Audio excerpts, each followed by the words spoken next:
All right, hello everybody on YouTube. For you watch guys, you wristwatch guys, I actually purchased another, just a little Seiko, nothing major. Just want to do a little video about it, and if somebody else has had any experiences with it, y'all let me know that with this movement out of the box. I got this watch, got it yesterday, came in the mail. As soon as I got it out, I started looking it over really good. I was like, wow, it looks better, in person in the photos, and I seen a couple other little videos on one of actually this particular one, but not the same movement. This one is the 7S26, considered the SNK 369K1. Now, I'm not, like I said, I don't know why it's a little bit different than others. Guys, don't beat me up on this. I just want to do a little review about it. Right out of the box, at the 45-second marker, 9 o'clock hour, it looked like about an eighth of an inch scratch in the lens right out of the box. And these are them Hardlex mineral crystals. And I was like, wow, right out of the box, brand new watch, now, and I bought it from a reputable company. I got it on eBay, but it's a company that's, reputable, and they're up in New York, I think. And I was like, wow, a scratch on the lens right out of the box. You'd have thought they'd have seen this, because I noticed it after holding it not 20, 30 seconds. That was the first thing I noticed, and I just thought it was a piece of lint on the top, but it wasn't. So, after a little more examination to it, and I got it out here under the magnifier, it ended up being a fragment, a little white piece of fragment. I'll show you what it is. Let's see if you can see this. I'll still get it on there. There it is, right at the top. Can you see that? There we go. I don't know what that was.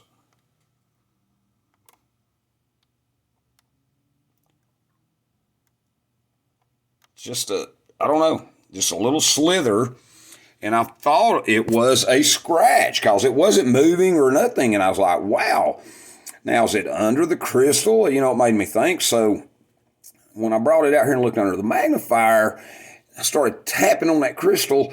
It fell down. It was still hanging on. Then the second hand caught it, and I was like, oh, no, and it started moving around. I was worried about it getting down in the date and day part. So, I'm not worried about the warranty. I can, service the watch myself. I'm not worried about that. Other than I didn't want to take anything off of it yet, the plastics, the cover, and the little tag and all that. I didn't want to do any of that yet, because if it was a scratch, I just sent it back and had them send me another. No big deal. And so I took the movement out, and it was just a little slither under there, and I got that out and put it back together. So then I want to go, I do have another video. I need to shorten it up. It shows me regulating this watch. I put it on the time grapher, and when I put it on the grapher, it was, the beat was at 1.5, I think it was, jumped to 1.6 at times, depending on which angle you had the watch turned in. And the rate that it was running at was anywhere from 15 to 19 seconds a day fast. Now, no, I think it's 20 plus or minus to 30 a day. To me, that's just not acceptable. It was the same like with this little Commandeerski I got. Just wasn't acceptable. That was a little cheap watch. And, I regulated it and got it good. So, after having it on the graph for a while and adjusting it, moving it in every other different directions, taking account for, your angle, your arm, where it's at, every which way you're moving the watch through the day, in your arm, and then when it's sitting and everything else. So, I had to adjust the beater. I got it where I liked it. I do have another video on adjusting this. I'm debating to posting it. It might seem boring to some people, so I just didn't throw it up yet, but I probably will. I'll throw it up just to let, if anybody asks, I'll put the video up. It's about 20, 25 minutes long, and it shows me where I sat and I just, and I was adjusting this movement. And I got the beat air right. I got it down to where I was happy with that. And then I just, and I got the rate right. And finally I got it, I got it worked out where it's running really good. And like I said, and I'm just setting, when I set them, I set my watch, these wristwatch, I only got 3 now. And when I set this wristwatch, it was by my phone time. And actually, it has been keeping, matter of fact, we'll look at the time right now. Well, I thought we'd look at the time right now. Yes, it's 9:18. And that's where it's running. It's going on about 9:19. So, and that's been since last night around midnight.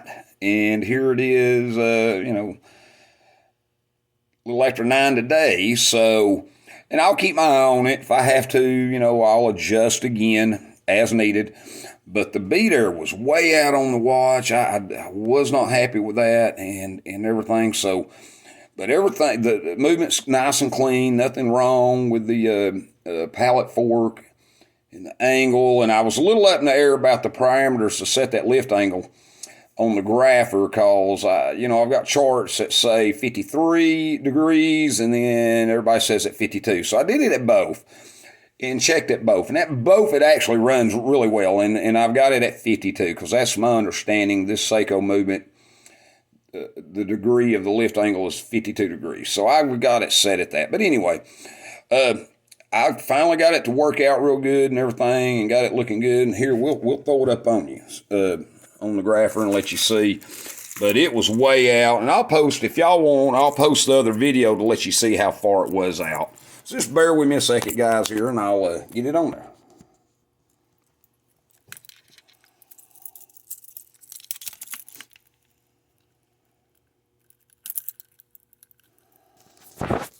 All right, we got it up on there. Let's start the graph over here.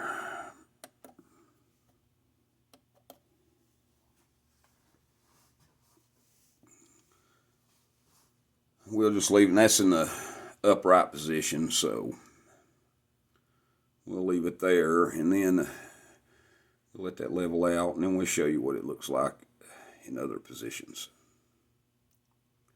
Yeah, and like I said, the beater was way out on it. It was jumping from 1.5 to 1.7. I was not happy at all with that.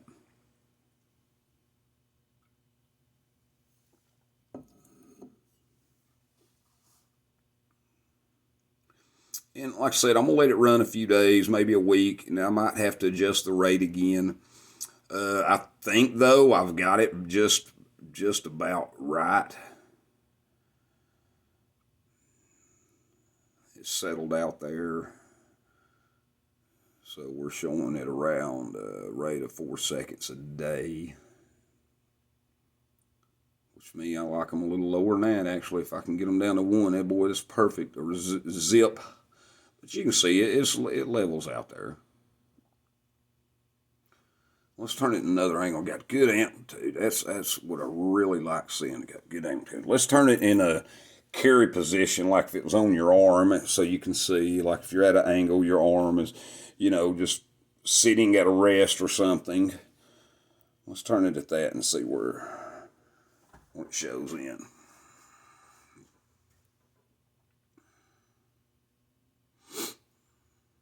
Like I said, it took some time to adjust this thing. It was not perfect by no means, and I was told these Seiko movements are actually a little better than that, but I don't know. I mean, I guess it depends on how much you spend on one.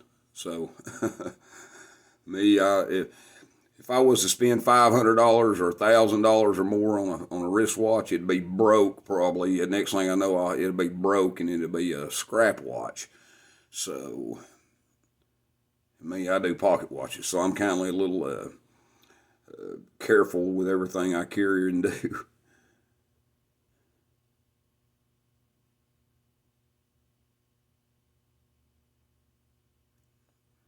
Starting to level out there.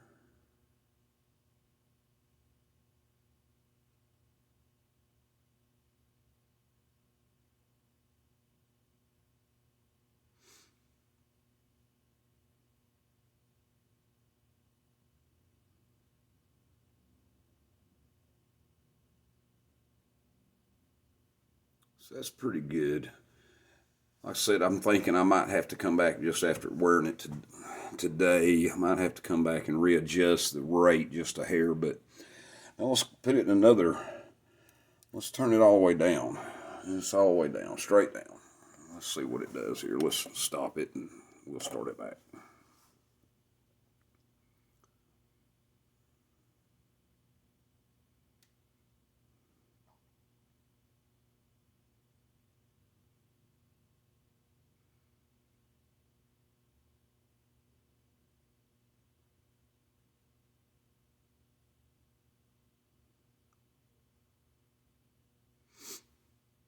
You don't want to, and guys, everybody, I know you watchmaker guys understand, but the guys that don't, you don't want it adjusted down too low or too high where, depending on the movement of your arm, the position it's in, that it's just losing time. I mean, I'd rather it having gaining time. A few seconds has to be losing. So, but you got to understand, automatic movement, you're going to be moving all the time. So this is actually running really well. And I thought about adjusting the beat air just a hair more, just a little more, but I think I'm pleased with the beat air being where it's at. Because in certain positions it's 0.0, and I just cannot complain with that. Let's turn it upside down all the way. Let's see what it shows there when I do that.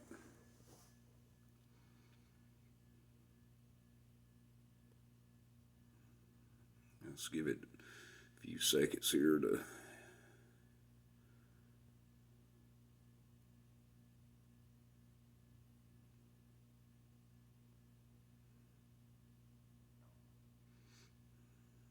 I mean, guys, that's pretty good. You just, that's pretty doggone good.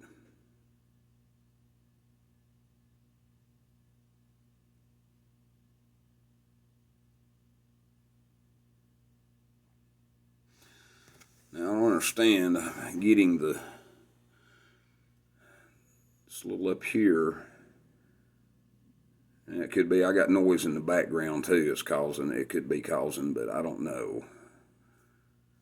Let's turn it to another position and see what happens. Let's turn it all the way up. Let's see, that would be with the crown up on your arm. So let's see what it shows there.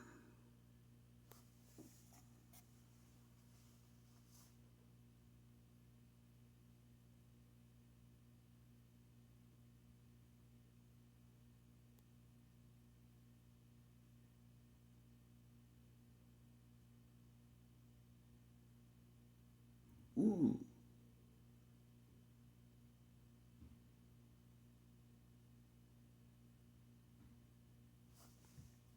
Beat air changed all of a sudden, didn't it? Oh, there it goes. Sorry about that. I had to pause a second, fellas. Went outside and see what was going on.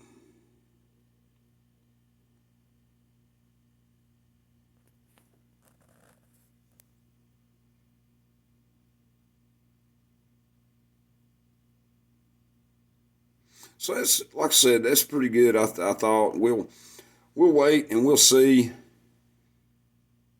what's what. If I have to do a little more adjustments, I will. I'm gonna run it, wear it about a week, and we'll see where we're at as far as timekeeping. But right now, I'm pretty satisfied with that after all the adjusting I had to do right out of the box. And I was just wanting to know if anybody else has had any of these issues with this watch out of the box. I know, like I said, I could consider it as a beater. The way I look at it, I mean, I'm not going to worry about taking it out, wearing it, and hurting it. Me, normally, I'm going to wear them on a daily basis now. But, and that's all the way up, by the way, right there, straight up. And I do, but I do. I'm one of them though that does not like, other than my pocket watches. I don't really want to have to adjust a watch every week. If I forget to wind it, and I've got a couple self winders, if I forget to wind them, or whatever, even if I do keep them wound, I don't want to be somebody every week having to reset my time, or every other week, if possible. I want them to run as close. I know it ain't no Rolex, but I want it to run like a Rolex or an Omega if I can make them run like that. So, But there you go. I just want to know if anybody else has had any of them type of issues with one of these Seikos right out of the box. And like I said, it was kind of unusual for me to find something under the glass. I was a little, like I said, I thought it was a scratch until further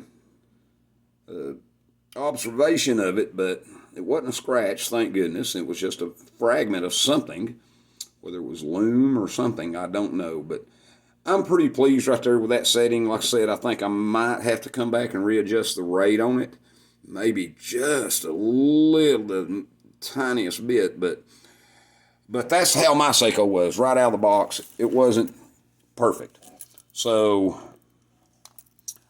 just wanted to do that little video on that and let you know, on this, if I can get it turned right.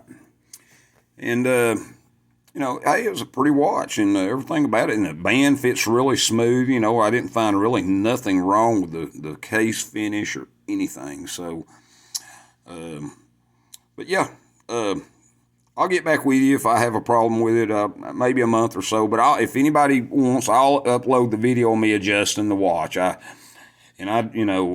It took some time, but I try to cut it as short as I could. It was about 25 minutes long, and but there you go, the Seiko 5, and it's the SNK 369K1 model, and caliber 7S26, excuse me.